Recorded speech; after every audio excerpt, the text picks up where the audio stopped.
Comrade Suravaram Sudhakar Reddy గారి సంస్మరణ సభకు అధ్యక్షత వహించిన మిత్రులు శాసనసభ్యులు కూనంనేని సాంబశివరావు గారు, ఈ కార్యక్రమంలో పాల్గొన్న వారి ఆప్తులు డి రాజా గారు, నారాయణ గారు, రామకృష్ణ గారు, డాక్టర్ కేవీపీ రామచంద్రరావు గారు, వేదిక మీద ఉన్న ఇతర పెద్దలు, వారి కుటుంబ సభ్యులు, ఇక్కడికి విచ్చేసిన సురవరం సుధాకర్ రెడ్డి గారి అభిమానులు, కమ్యూనిస్టు సిద్ధాంతాలు నమ్మిన సానుభూతి పరులందరికీ కూడా నమస్కారం. సురవరం సుధాకర్ రెడ్డి గారు విద్యార్థి రాజకీయాల నుంచి జాతీయ రాజకీయాలకు ఎదిగిన, ఎంత ఎత్తుకు ఎదిగినా నమ్మిన సిద్ధాంతాన్ని ఆచరించిన పాలమూరు బిడ్డ.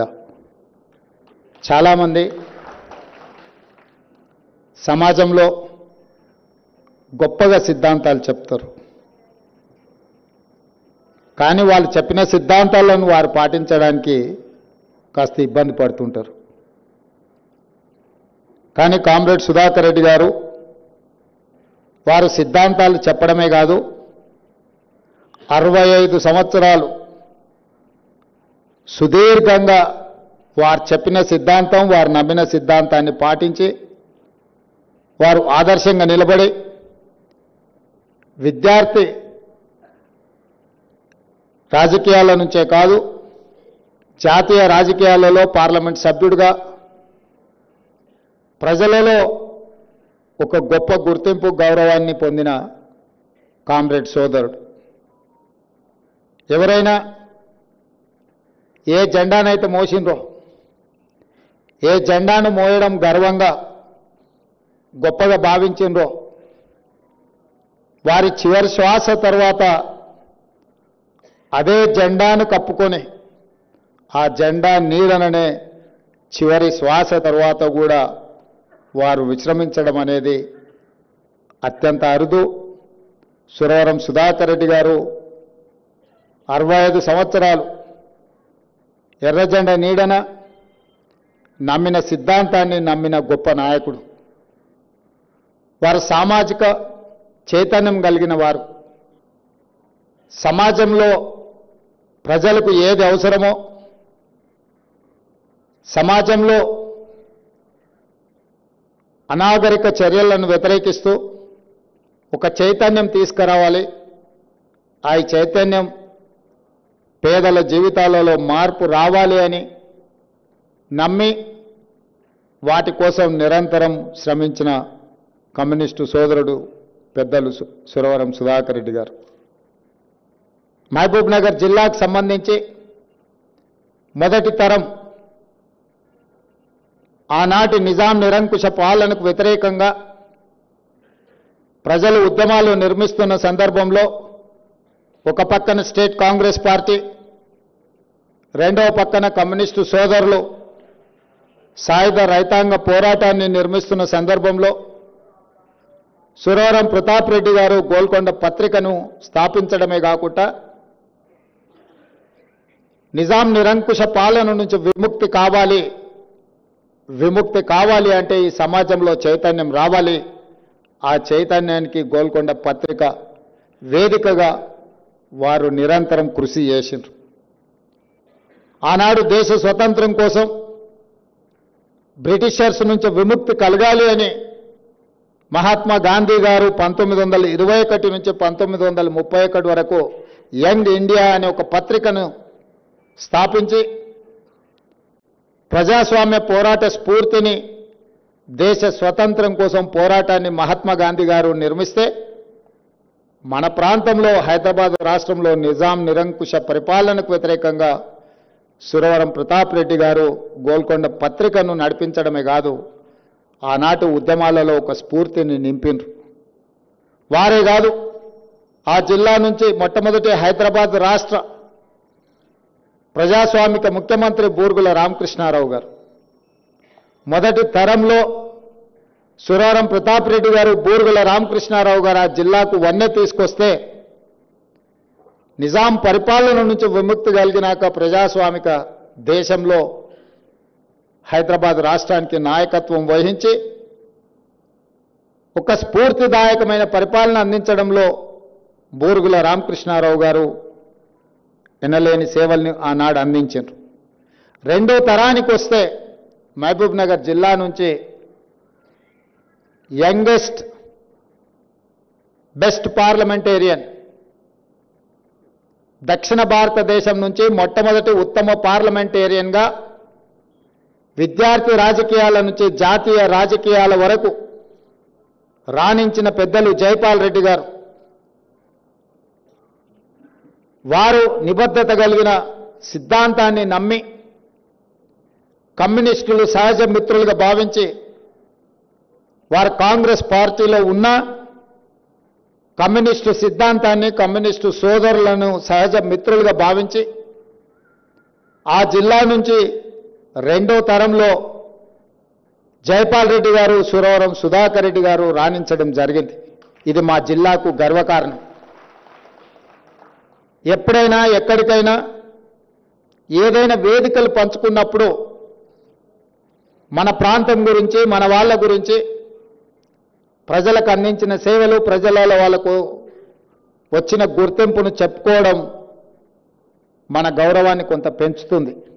అందుకే ఈనాడు మొదటి తరంలో సురవరం ప్రతాప్ రెడ్డి, బూరుగుల రామకృష్ణారావు గారు ఆ జిల్లాకు వన్నె తెస్తే రెండో తరంలో జైపాల్ రెడ్డి గారు, సురవరం సుధాకర్ రెడ్డి గారు మా జిల్లాకు వన్నె తెచ్చిండ్రు. వాళ్ళు ఎప్పుడూ ప్రజలలో గౌరవాన్ని పొందుతారు.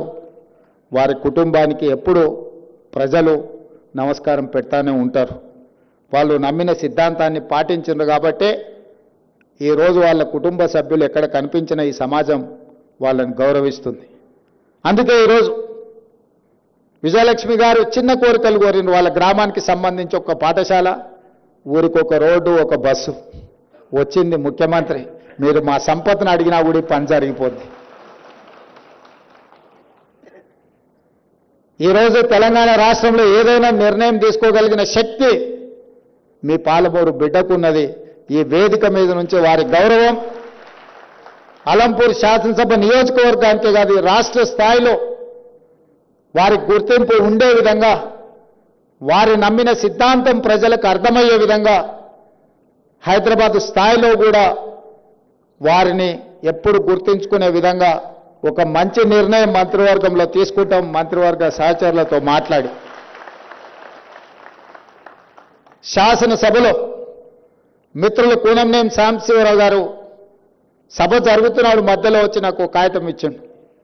ఆ కాగితం సురవరం సుధాకర్ రెడ్డి గారు వారు ఒక లేఖ పంపించారు. తెలుగు యూనివర్సిటీకి భాషలో ఎనలేని సేవలు చేసి తెలంగాణ విముక్తి కోసం పాటుపడ్డ సురవరం ప్రతాప్ రెడ్డి గారి పేరు పెడితే బాగుంటుంది అని సుధాకర్ రెడ్డి గారు నాకు ఒక లేఖ రాయడం జరిగింది. ఆ లేఖ చదివిన 10 నిమిషాల్లోనే అదే శాసనసభలో నిలబడి పెద్దలు సుధాకర్ రెడ్డి గారి సూచనను మా మంత్రివర్గం, మా ప్రభుత్వం తప్పకుండా తీసుకుంటుందని చెప్పి అక్కడికక్కడ శాసనసభలో తెలుగు యూనివర్సిటీకి సురవరం ప్రతాప్ రెడ్డి గారిని ప్రకటించడమే కాదు, ఈనాడు తెలుగు యూనివర్సిటీకి సురవరం ప్రతాప్ రెడ్డి గారి పేరు పెట్టి మంత్రివర్గంలో నిర్ణయం తీసుకొని ఈరోజు తెలంగాణలో ఉన్న తెలుగు యూనివర్సిటీకి సురవరం ప్రతాప్ రెడ్డి గారి పేరు పెట్టుకోవడం జరిగింది అని చెప్పి ఈ సందర్భంగా గుర్తు చేస్తున్నాను. ప్రజలు ఎన్నుకున్న ముఖ్యమంత్రిగా ప్రజల చేత గౌరవింపబడే వ్యక్తుల యొక్క పేర్లు, వాళ్ళ చిరునామాలు శాశ్వతంగా ఈ తెలంగాణలో ఉండాలి. అందుకే కోటి ఉమెన్స్ కాలేజ్ యూనివర్సిటీగా మారితే ఆ మహిళా యూనివర్సిటీకి వీరనారి చాకలి ఐలమ్మ పేరు పెట్టడం ద్వారా ఈ తెలంగాణలో పోరాట స్ఫూర్తికి గౌరవం ఉంటుంది అని చెప్పి తెలుగు యూనివర్సిటీకి వీరనారి చాకలి ఐలమ్మ పేరు మా ప్రభుత్వం పెట్టింది. ఇదే కాదు, Indian institute of handloom technology ఒక నూతన సంస్థను కేంద్ర ప్రభుత్వం నుంచి సాధించుకొని దానికి కొండా లక్ష్మణ్ బాపూజీ గారి పేరు పెట్టి ఆనాడు మొదటి తెలంగాణ ఉద్యమంలో తెలంగాణ కోసం పదవీ త్యాగం చేసి స్ఫూర్తిగా నిలబడ్డ కొండా లక్ష్మణ్ బాపూజీ గారి పేరును ఇండియన్ ఇన్స్టిట్యూట్ ఆఫ్ హ్యాండ్లూమ్ టెక్నాలజీకి ఈరోజు మనం పెట్టుకోవడం జరిగింది. వీళ్ళందరి పేర్లు పెట్టుకోవడమే కాదు, ట్యాంక్ బండ్ మీద సర్దార్ సర్వాయి పాపన్న గౌడ్ యొక్క విగ్రహాన్ని ఈరోజు ప్రారంభించుకున్నాము అనంటే ఆనాడు సామాజిక చైతన్యం తీసుకొచ్చి బహుజనుల యొక్క ప్రభుత్వాన్ని పాలనను అందించి గోల్కొండ కోట మీద నుంచి పరిపాలన సాగించిన సర్దార్ సర్వాయి పాపన్న గౌడ్ విగ్రహాన్ని అక్కడ సెక్రటేరియట్ ముందలో మనము మొన్ననే నిర్ణయం తీసుకున్నాం. ఎందుకంటే తెలంగాణ ప్రాంతంలో వీళ్ళందరూ స్ఫూర్తి కావాలి, వీరి స్ఫూర్తి శాశ్వతంగా ఉండాలి. ఈనాడు సిద్ధాంతాలను మర్చిపోయి కేవలం అధికారం కోసమే, అధికారం ఉంటేనే రాజకీయం, 5 సంవత్సరాలు కూడా ప్రతిపక్షంలో ఉండలేమని ఆలోచన చేస్తున్న సందర్భంలో కమ్యూనిస్టులు అంటేనే ప్రతిపక్షం. ఎవరు అధికారంలో ఉంటే వాళ్ళు ప్రజలకు వ్యతిరేకంగా పనిచేస్తే వాళ్ళు దించడమే లక్ష్యంగా పెట్టుకొని పనిచేసిన కమ్యూనిస్టు సోదరులు శాశ్వతంగా ప్రజలలో ప్రతిపక్షంలో ఉండడానికి వాళ్ళు ఎన్నోసార్లు ఇష్టపడ్డారు. అధికారంలో ఉంటే పరిమితమైన పనులే చేయొచ్చు, కానీ ప్రతిపక్షంలో ఉంటే ప్రజలు కోరుకున్న ప్రతి పని కోసం కొట్లాడొచ్చు. చాలా వరకు దిగిపోయిన ప్రభుత్వాలు నేను అన్నిటిని గమనించిన, రాష్ట్ర స్థాయిలో జాతీయ స్థాయిలో ఏ ప్రభుత్వం దిగిపోయినా దిగిపోవడానికి కారణం కమ్యూనిస్టు సోదరులే అని నేను బలంగా విశ్వసిస్తున్నా. మొన్న దిగిపోయిన ప్రభుత్వంలో కూడా అధికారంలో రావడానికి కమ్యూనిస్టులు పెద్దగా సహకరించదు, కానీ ఉన్నోళ్ళని దించడానికి మాత్రం పూర్తిగా సహకరిస్తారు. మొన్న జరిగిన అధికార బదలాయింపులో కూడా ఉన్నాయనని దించడంలో మా కమ్యూనిస్టు సోదరులు సంపూర్ణంగా సహకరించారు. అందుకే వాళ్ళని సహజ మిత్రులుగా ఆలోచన చేసి ఎమ్మెల్యేగా చట్టసభలలో సమస్యల్ని లేవనెత్తాలని, శాసనమండలిలో సమస్యలని ప్రజల తరఫున ప్రస్తావించాలని, అదేవిధంగా జర్నలిస్టు సమస్యల్ని పరిష్కరించడంలో పెద్దలు శ్రీనివాసరెడ్డి గారిని బాధ్యత ఇచ్చే జర్నలిస్టు మిత్రుల యొక్క సమస్యలు పరిష్కరించడానికి బాధ్యత ఇచ్చినాం. చాలామంది జర్నలిస్టు మిత్రులు నాకున్నారు, చాలామంది వచ్చి ఆ ప్రస్తావన తీసుకొచ్చారు. నేను చెప్పిన మీకు ఇస్తే మీకు నాకే ఉపయోగపడతారా, మీరు శ్రీనివాసరెడ్డి గారికి ఇస్తే అందరు జర్నలిస్టులకు ఉపయోగపడతాడు కాబట్టి ఆ బాధ్యత వారికి అప్పచెప్పినా వారిని చేయనియండి, మళ్ళీ చూద్దాంలే అని. ఇవన్నీ నేను ఎందుకు ప్రస్తావిస్తున్నా అంటే ప్రజల యొక్క సమస్యల్ని లేవనెత్తడం అనేది ఒక పెద్ద జవాబుదారీతనం. ఈ రోజున్న పరిస్థితుల్లో ప్రజల పక్షాన మాట్లాడే వాళ్ళు తగ్గిపోయినరు, పాలక పక్షంలోనే ఉండి పరిపాలన చేస్తామనే వాళ్ళు పెరిగిపోయినరు. దీనికి కారణం కమ్యూనిస్టు సిద్ధాంతం ఇంకా పెరగాలి, ఆలోచన విధానం పరిధి విస్తరించుకోవాలి. కమ్యూనిజం అంటే లైబ్రరీలో చదువుకునే పుస్తకం కాదు, పేద ప్రజల గుండెల్లో సమస్యల పట్ల కొట్లాడే వాళ్ళ పట్ల విశ్వాసం. ఎర్ర జెండా కనిపిస్తే పేద ప్రజలకు ఒక నమ్మకం, విశ్వాసం. మిగతా జెండాలు కనిపిస్తే అధికారంలో ఉంటారు పోతారు అని ఒక ఆలోచన ఉంటుంది. అందుకే ఈరోజు మనం తీసుకునే నిర్ణయాలు ఏవైనా ప్రజలకు ఉపయోగపడే విధంగా ఉండాలి. జాతీయ స్థాయిలో జరుగుతున్న రాజకీయ పరిణామాలు మనం అందరం గమనిస్తున్నాం. 1 నేషన్ 1 ఎలక్షన్ అనేది అది 1 నేషన్ 1 ఎలక్షన్ కాదు, 1 పర్సన్ 1 పార్టీ ఎలక్షన్. ఇట్లాంటి సమయంలో సురవరం సుధాకర్ రెడ్డి గారు లాంటి నాయకులు జాతీయ స్థాయిలో ఉండింటే ఇంకా పక్కడ్బందీగా ఇండియా కూటమి రాజకీయాలు బలపడేవి. ఈరోజు జస్టిస్ సుదర్శన్ రెడ్డి గారు మన ప్రాంతం నుంచి ఉపరాష్ట్రపతిగా ఎన్నికల్లో పెట్టడం అంటే ప్రజాస్వామ్యాన్ని పరిరక్షించడానికి, ఈ రాజ్యాంగాన్ని రద్దు చేయాలనుకునే పక్షాలు ఒకవైపు ఈ రాజ్యాంగాన్ని పరిరక్షించి ప్రజలకు ఉపయోగపడే విధంగా దీన్ని మరింత బలోపేతం చేయాలన్న ఆలోచన ఇంకొక వైపు. ఇలాంటి సందర్భంలో సురవరం సుధాకర్ రెడ్డి గారు లాంటి వ్యక్తులు అవసరం. అందుకే ఈరోజు జాతీయ రాజకీయాలలో సిద్ధాంతం ముసుగులో అధికారాన్ని పదిలం చేసుకోవాలని, రాజ్యాంగాన్ని మార్చాలన్న ఆలోచనే కాదు, ఈరోజు ఎన్నికల కమిషన్ను కూడా వాళ్ళ రాజకీయ పార్టీలో పొత్తులో భాగస్వాములుగా మారుస్తున్నారు. ఇది అత్యంత ప్రమాదకరం ప్రజాస్వామ్యానికి. ఎన్నికల్లో నెగ్గాలి అనంటే కాంగ్రెస్ పార్టీ కమ్యూనిస్టు సోదరులను కలిసి వచ్చే పక్షాలను కలుపుకొని ప్రజల దగ్గరికి వెళ్తాం. ఎన్నికల ముందు శ్రేణులను కదిలించే ముందు మా అనుబంధ విభాగాలను ముందలో పెడతాం. అది మహిళా కాంగ్రెస్ కావచ్చు, లేకపోతే యువజన కాంగ్రెస్ కావచ్చు, విద్యార్థి కాంగ్రెస్ కావచ్చు. కానీ ఈనాడు అధికారంలో ఉన్న పెద్దలు ఎన్నికలు వస్తున్నాయంటే మొట్టమొదట వాళ్ళ అనుబంధ విభాగాలైన ఈడీ, ఇన్కమ్ ట్యాక్స్, సిబిఐలను పంపిస్తారు. ఉన్న వాళ్ళని అందరినీ కూడా అష్టదిగ్బంధం చేయండి అని. ఆ తర్వాత ఎలక్షన్ కమిషన్ను పంపిస్తారు. వాళ్ళకు వ్యతిరేకంగా వేసే ఓట్లను తొలగించమని. ఇది అత్యంత ప్రమాదకరమైన పరిస్థితి. దేశ రాజకీయాలు ఈరోజు కొనసాగుతున్నాయి. అందుకే రాహుల్ గాంధీ గారు బీహార్లో ఓట్ చోర్ గద్దీ చోడ్ అని ఈరోజు ఒక స్లోగన్ తీసుకొని బీహార్లో వారు పాదయాత్ర ప్రజల దగ్గరికి వెళ్ళారు. ఇది ఎన్నికల్లో నెగ్గడం కోసం తాత్కాలికంగా రాజకీయ ప్రయోజనం పొందడం కాదు. ఈ దేశంలో మహారాష్ట్రలో జరిగిన పార్లమెంట్ ఎన్నికలకు ఆ తర్వాత 4 నెలల తర్వాత జరిగిన శాసనసభ ఎన్నికల్లో 1 కోటి కొత్త ఓట్లు నమోదైనవి. ప్రజాస్వామ్య ప్రేమికులారా ఆలోచన చేయండి. 4 నెలల్లో ఒక్క రాష్ట్రంలో 1 కోటి మంది పుట్టగలరా? పుట్టినోళ్ళకు 1 కోటి ఓట్లు కొత్తగా రాగలవా? కానీ మోడీ గారి ప్రభుత్వంలో ఇది సాధ్యమైంది. ఆ 1 కోటి ఓట్లే మహారాష్ట్రలో రాష్ట్ర ప్రభుత్వాన్ని ఏర్పరచగలిగినాయి, ప్రజాస్వామ్యాన్ని పరిరహసించగలిగినాయి. అలాంటి విపరీతమైన పోకడలే ఈరోజు బీహార్లో జరుగుతున్నాయి. పార్లమెంట్ ఎన్నికల తర్వాత ఈరోజు 65 లక్షల ఓట్లు తొలగించబడ్డాయి బీహార్లో. ఓట్లు తొలగించడంతోనే ఆగదది. రేషన్ కార్డులు తొలగించడం జరగవచ్చు, లేదా వాళ్ళకు అందే సంక్షేమ పథకాలు తొలగిపోవచ్చు, లేదా వాళ్ళ ఆస్తులను కూడా కొల్లగొట్టవచ్చు. ఇలాంటి విపత్కరమైన పరిస్థితుల్లో విపక్షాలన్నీ ఏకం కావాలి, ఏకతాటిపై నడవాలి. ఈరోజు జాతీయ రాజకీయాలలో కాంగ్రెస్ కమ్యూనిస్టులే కాదు, ప్రజాస్వామ్యాన్ని పరిరక్షించాలనుకున్న ప్రతి వాళ్ళు కదలాలి. మాకేం నష్టం లేదు, మాకేం కష్టం రాదు అని మౌనంగా ఉంటే ఈ ప్రజాస్వామ్యానికే ప్రమాదం ఏర్పడే పరిస్థితులు ఈ దేశంలో ఉన్నాయి. ఈ విపరీతమైన పోకడలు మన దేశానికి మంచిది కాదు.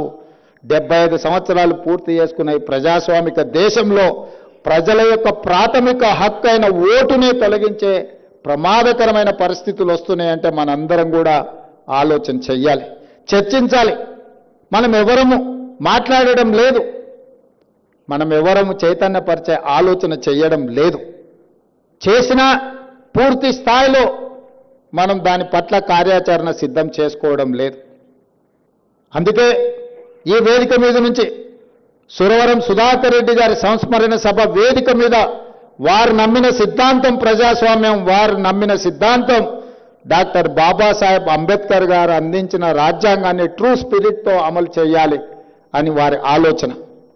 మరి వారికి మనం అర్పించే ఘనమైన నివాళి వారు పాటించిన సిద్ధాంతాన్ని ఈరోజు మనం కొనసాగించాలి. వారి జ్ఞాపకార్థంగా ప్రభుత్వం చేయవలసిన ప్రతి పని చేపడుతుంది. మంత్రివర్గంలో చర్చించి పాలమూరు బిడ్డగా నేను తప్పకుండా నిర్ణయం తీసుకుంటా. కానీ జాతీయ స్థాయిలో జరగబోయే రాజకీయ పరిణామాలు, విపరీతమైన పోకడలను నిలువరించడానికి మనందరం కలిసికట్టుగా పనిచేయాలి. ఆ పోరాటంలో రాహుల్ గాంధీ గారు ఏదైతే నిర్ణయం తీసుకొని ముందుకు వెళ్తుండ్రో మీరందరూ కూడా అండగా నిలబడాలని ఈ వేదిక మీద నుంచి విజ్ఞప్తి చేస్తూ మీ అందరి దగ్గర సెలవు తీసుకుంటున్న కామ్రేడ్ మిత్రులారా.